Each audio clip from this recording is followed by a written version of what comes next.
Hello, everyone. Hi guys. Welcome to Love Wednesday. Once again, it's Philip and Doreen, Yeah. and we're happy to spend this time with you. We've been on a series called No More Drama, which we end today. We looked at the different characteristics of people, runners and fighters. Then we had a look at the fear factor, what drives us in conflict, the different fears that we have. Then we looked at how to fight clean. And today we're going to look at healthy habits. Healthy habits. Yeah, and before healthy habits, there's the art of listening. Part of conflict is listening. But I'd encourage you to go back to one of the series that we did when we were handling communication. We did a whole session on listening. So if you go back and look at those recordings on our YouTube channel, you'll be able to catch up on that. Yeah. So healthy habits. I think this is one of the challenges of most marriages. What we realize is that it is so easy to get into autopilot. Yeah. It is so easy. And I remember even a time in our marriage when we were in just that stretch. Because life is happening around you, work is happening, relationships are happening, children are there. There's so much that goes on that if you're not careful, you just wake up and realize that you're in the same bed, but you're living life Very apart. different ways. And that happens a lot. And I think each of us, perhaps sadly, we may know a couple that is like that, where life is happening to them instead of them actually doing life together. You know, it's like a car. You can have two cars in the same garage. At the end of the day, they all enter the garage. They sleep in the same garage, but at the start of the next day, they go different directions. Yes, and yes. And it's so possible to just exist like that. So one of the first habits that we should develop as partners is the art of praying together. Yeah. Pray together as a family. There's that common saying, a family that prays together stays together. But in as much as it's common, it is not something that is very easy to do, because it requires a lot of dedication and intentionality to pray together as a family. I remember in our experience, when we were still just the two of us, we used to say a prayer together before we got into bed. And what happened is when we got children, it took us some time to get back into that group. And I think it was finally last year, right? Was it last year? Yeah, last year, mid last year. Yeah, mid last year, we just woke up and we're like, no, we need to have family altar. We need to have a time where we sit together as a family, us and our children, because the Bible says that train up a child in the way of the Lord and will not depart from it. And the only way to do that is you have to spend time. The children have to see you praying together as a family, because those are the habits that they will pick up. So get your routine, pick a time. I remember us, we used to talk about it, but it wasn't until we picked a time, said in this house every day 7:30 p.m. we sit. So most times between 7:30 and 8:30, around that time, we sit down and have a time of prayer as a family, have a devotion. We choose a book to read every month. Sometimes it takes more than a month, sometimes it's less, but we pick a book in alternation between the Old and New Testament, read the word together and pray together. And we've seen a remarkable difference, because that is time we're not just spending together as a family, but as a couple. Another healthy habit that we propose is spending time together. I know we've talked a lot about having date nights and stuff like that, but it's actually good. You do realize that when you are in the dating phase, this was very simple. It was very easy. First of all, if you are not living together, it was very easy. That's what I can say. You could find time for a movie, because you're still cornering this girl. there was so much time, there was so much money, your responsibilities were not as many, and because of that, it was actually very fun. You could spend time. But now we noticed after a certain time in our marriage, maybe like after a few months even, the time reduced. Yeah. It reduced. And sometimes I think it's partly because of the notion that I've already won this person. So there's no more need to Yeah. work. There's no more need to work. But no, we need to spend time together. Yeah, and I There's think it's something it about does. scheduling it. You have to be intentional once again. There's someone who said that the sad things in life Can be schedule scheduled. themselves. Yeah. So you need to Funerals schedule will yours. schedule Yes. themselves. Bad things always. Yes, so you accidents need will to schedule. schedule your celebrations, and you need to be intentional about spending time together, because life, as I said, life happens. Yeah. You be busy with work, you'll be busy with the kids, and you realize that when was the last time you actually sat down and had an honest conversation, a meaningful conversation? Yeah. When was the last time you sat down and laughed Mm. together? So spend that time, be intentional about scheduling it. Yeah. Yeah, another thing is lifestyle commitments. Now, it is a hard paper, and most especially for the men, because you have that thing of, I have to work to take care of my family. Yeah. But quite sadly, and it happened a lot with, I think, our generation and our parents, there's a whole generation whereby they were so busy working, so busy educating their children, that they were not there for their children. So if you talk to most people, their childhood, really, how often did they All see we their know parents? about our parents is we used to see them when we get back home, maybe on Sundays, Sunday afternoons. Uh-huh. Or you're just seeing them at supper time and going to sleep, and that is because you let life schedule create for you your schedule. And I think it's important to schedule your time as a family. Yeah. Be intentional. You know that, okay, we leave work at this time every day. A minimum of this number of days a week, we should be home at this time. You have to be very intentional about that. Otherwise, you get into this rat race, and your children, can I say, the world will raise your children for you. Yeah. So you have to be intentional and have your list of things you do as a household. If it's we don't carry work home, that is the rule. Yeah. You don't carry work that is home. the decision you're making, Yes. and stick to it. Yes, and it has implications, because as we know it, the people who supposedly give up their time the most, employers like single people. Yeah. All those people who are willing to stay in office up to 8. But is that the most important thing? Is making that money the most important thing? Is that the ultimate goal of this life that we are living? No, there should be a balance. Yes, it's important to have a balance, but it's also important to know the main things. God has called you to be a steward. Yeah? And if you're blessed with children, your ultimate goal is to steward these children. That's the most important thing. If you have a spouse, you went and got someone's daughter from their house, in the hierarchy of things after God, it is your spouse. Yeah? So they are your responsibility. So we need to be very conscious and intentional about it. And it is a challenging thing, because, like I said, it comes with its own strings attached. But I think the benefit to your marriage and to your family way outweighs that. Yeah. Another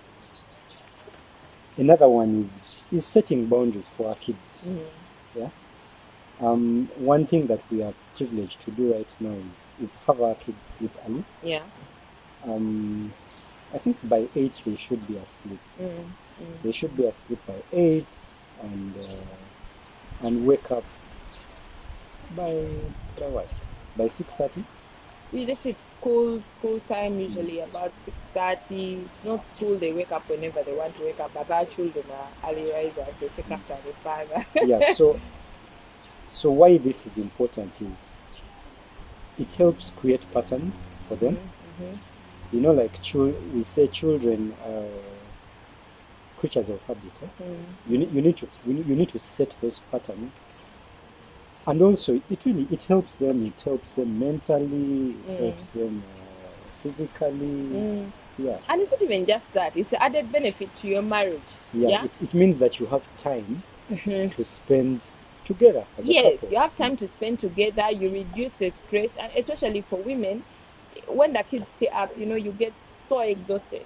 You're so exhausted, and then by the time you get to bed, you're tired, and that ultimately affects the intimacy in a marriage. You can't be going to bed at the same time as your children. Really, what are they doing going to bed late? You know, the later they go to bed, it means the later you go to bed. Yes. And by that time you're exhausted, and intimacy is a thing. It is a big thing that needs to be dealt with. So let us not forget that we need to set those boundaries. They come out into this world with no patterns, and you, the parent, you're the one who has to put the patterns in place for them, such that ultimately you have a healthy relationship with your children, but you also have a healthy relationship with your spouse. One more thing we need to do is learn together. Take the time to learn together. Do marriage courses together. Remember, as we purpose that every year we are going to try and do something, whether it is a retreat, whether it's a marriage course. But it took some time. It's not something that we started at the start of our marriage, really. No. I think we started about 4 years or so into our marriage. So find what works for you. If it is reading together, read together. If it is listening to a podcast together, listen to a podcast together. And If it means driving to work together, yeah, the key word is together. Together. Get a pattern that you both do, because you have to be, as a couple, it is important to grow at the same pace. Yes, It's very, very important to grow at the same space. So find those things which you can do together, which you can learn together. If it's about finances, let not one be more financially literate than the other, but try to balance out that space. If you're learning about finances, do it together. If you're learning about parenting, do it together. If you're learning about the marriage space, do it together. And the beauty about this is, much as you're doing this for yourself, you have eyes watching you. Yes. You have children watching you. And you're painting this picture about marriage. Because whether you like it or not, your marriage will be the blueprint for your children. Yeah. There's nowhere else they're going to learn. If they see you doing things together, it means that they know that when they get married, they have to carry on. Like, that is something that they will do. Yeah. Another thing that I really call upon you guys to do is to serve together. There is something about serving in the house of the Lord as a couple. It makes you a power couple. It does. Because then you don't have this conflict. You know, when one spouse is serving and the other is not, that incessant need to argue about things, it crops up, because then you feel like they are taking away from you. It's such inherent human selfishness. You're like, this one is always in rehearse, this one is always doing this, so you feel like you're left out. But when you serve together, you get that balance, and you grow together in doing that. Find a place, whether it is serving in the church together, serving in the community together. Just find something that unites the two of you in service. For us, we found that this is one of the avenues. This casts that we do, these recordings that we do that together. We lead the marriage space together. Even in church, there are different things that we do together. That togetherness is important, because it creates a unity that is healthy for you. So after all this, I think it's important to develop a strategy. What is your strategy for dealing with conflict? What is your strategy for after the conflict? You know, you may have the illusion that after you've dealt with the conflict, the switch flips and you're back to normal. No, there will always be that raw emotion, because you're emotional beings, and it takes time. It takes time to let loose of it. So let's develop a few strategies. Give your spouse the necessary space to process. It's important to process. Even after you've come to an agreement, still someone needs to process. So gauge and give them space. Don't expect everything to revert to normal or to get better immediately. Give your partner the time to process the entire situation, to process the whole discussion, and to process what you've agreed upon to go forward. You can also engage in healthy activities. Each of you can unwind. Not only need to unwind, but you can also rejuvenate your spirit in doing things like jogging, taking walks, doing something basically to decompress. Find something that helps you decompress. But it's also important that you should agree on these activities ahead of time, so that you're not picking something that your spouse is not comfortable with. Find that habit and find that activity that you can do together, and agree on it ahead of time. and also take time to affirm the relationship. Mhm. Yeah, even if both of you cannot agree at one time, just have a gesture, say like a hug, Yeah. Hata it handshake. can be hard to hug someone guy you annoy that day. Yeah, but you have to do it. You have to do it. Yes, because ultimately, I think what you're trying to let your spouse know is that, you know what, we I may may be be pissed. fighting right Yeah, now, yeah, but this relationship is more is important. more important, and eventually we'll get to it. Not these things of you have a fight, this one sleeps in the sitting room, the other one sleeps in the bed. For what? For what? Just that simple act of sleeping in the same bed, even if one is facing this, the other wet step, it just shows that, you know what, we are going to get back to our space. Yeah, and take time to pray together. We cannot negate the power of prayer. The power of prayer is so important. Take time to pray together, and more so even when you're conflicting. That's when you should pray the most together, because the devil is just looking for that opening, yeah? That foothold. And once you make the mistake of giving it to him, he'll enter in full swing and blow things out of proportion. Yeah. Then also make a conscious effort to reconcile. Yes, Yeah, yes, we cannot stress this enough. You know, the devil loves conflict. He loves when people fight, when people are apart. But on the other hand, God is a God of love, a God of unity. Yes, yes, indeed. And by making a conscious effort to reconcile, you're killing the devil's power Yes, in yes. your life. Huh? You're breaking those chains, you're breaking that barriers, and you're stopping something from growing into something bigger than it should be. Yeah. So it is very important to do that. Yeah. So that is it about managing conflict. No more drama. No more drama, as Yeah. we say. Yeah. We thank you guys for watching and for listening to us. Wherever you are in your marriage, we don't know how you are, but just trust that the Lord is, yeah, God is a God of love. Yes. And every marriage, we believe that every marriage is ordained. Yes, it is. It is. And can work. Yes. Yeah. As we end, if you haven't given your life to Christ, just say this prayer with us. Father God, thank you for dying for me on the cross. Today I choose to receive you as my Lord and Savior.